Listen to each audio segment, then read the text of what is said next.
औज़ुबिल्लाहिमिनश्शैतानिर्रजीम बिस्मिल्लाहिर्रहमानिर्रहीम। मौजूद नाज़रीन अस्सलाम वालेकुम, मैं हूँ Kamran Ali. Views on news अपने नए प्रोग्राम के साथ आपकी खिदमत में हाज़िर हूँ। अज़ीज़ दोस्तों, ख़बर है इस्लामाबाद में जो गुज़श्ता दिनों एक अल्लाह ताला की तरफ से बारान रहमत जो है बारान ज़हमत बन गई और इस्लामाबाद डूब गया और इस्लामाबाद के अंदर गाड़ियाँ खसो खाशाक की तरह बह गईं और बेशुमार लोग जो हैं उससे मुतासिर हुए। 4 जानें जो हैं वो भी गईं। बेसमेंट में पानी जाने की वजह से माँ अपने बच्चों के साथ जो है वो जाँ बहक हो गई। और अब इसमें अज़ीज़ दोस्तों ये सानिया तो गुज़र गया, लेकिन ये सानिया हर साल किसी भी वक्त रूनुमा हो सकता है। उसकी वजह यह है कि अल्लाह की कुदरत के साथ जब कोई खेलेगा तो इस तरह के वाक़यात होते रहेंगे। वजह यह है कि मैं आपके सामने अज़ीज़ दोस्तों पीछे एक तस्वीर लगा रहा हूँ जिसमें आप देख सकते हैं कि पहले E11 की ज़मीन जो है वो किस तरह थी और वहाँ पे आप रास्ते देख सकते हैं कि जहाँ से पानी गुज़र रहा है।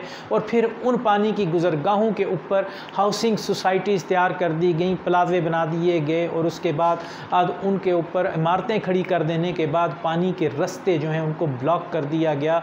और अब जब इस्लामाबाद में बारिश होती है तो पहाड़ों से जब पानी आता है तो रास्ते में उसके रिहायशी इलाके आते हैं, स्ट्रीट्स आती हैं और उसके अंदर पानी का फ़्लो जो है वो तेज़ी से बढ़ता है और इस्लामाबाद का वो सेक्टर एक डैम की शक्ल इख्तियार कर देता है और इस तरह जानी माली और हर तरह का नुकसान जो है वो वहाँ पर पेश आता है।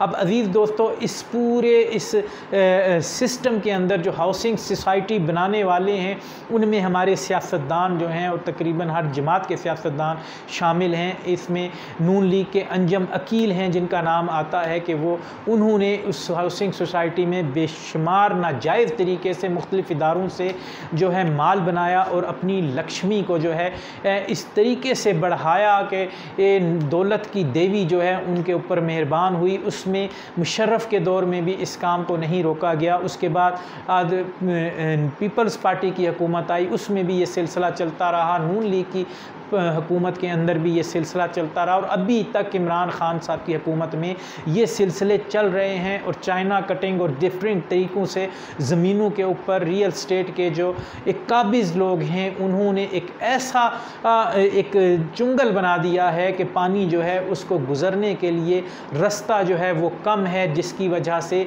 ये तबाही जो है हमारे ऊपर मुसल्लत हो चुकी है। और इसमें हम किस तरीके से इससे निपट सकते हैं उसमें हम अज़ीज़ दोस्तों हमें अब जिस तरीके से एक इन्फोर्समेंट और इंक्रोचमेंट का सिलसिला इमरान खान साहब ने शुरू किया था जिसमें बड़े बड़े लोगों पर हाथ डाला था, लेकिन जिस जगह पे इंक्रोचमेंट करनी चाहिए वहाँ पर नहीं हुई। CDA ने यहाँ पर छोटे छोटी झोंपड़ियों वालों को और ठेलों वालों को तो ज़रूर गिराया, लेकिन ये बड़ी बड़ी माफियाज़ के ऊपर हाथ नहीं डाला। और अगर अज़ीज़ दोस्तों ये हाथ ना डाला गया तो आप पीछे तस्वीर में देख रहे हैं कि पहले जहाँ पर आबादी नहीं है और फिर उसके ऊपर आबादी बन गई और वो पानी के रास्ते किस तरह जो है उनको सुकड़ कर और जो है कंजस्टेड कर दिया गया, जिसकी वजह से ये तबाही आई और आइंदा भी आती रहेगी। इसमें हुकूमत को और CDA को अपना रोल अदा करना होगा, वरना इस किस्म के वाक़यात होते रहेंगे। तो अज़ीज़ दोस्तों हमारी इस कैंपेन को जो हम माशरती इन चीज़ों और बुराइयों को आगे लेकर आते हैं इसमें हमारा साथ दीजिए। हमारे चैनल को सब्सक्राइब कीजिए, बेल के बटन को प्रेस कीजिए और हमारा साथ दीजिए। और फेसबुक पे हमें ज्वाइन कीजिए, पेज को लाइक कीजिए, कमेंट कीजिए और हमें फॉलो कीजिए। वमा अलैना इल्लल बलाग।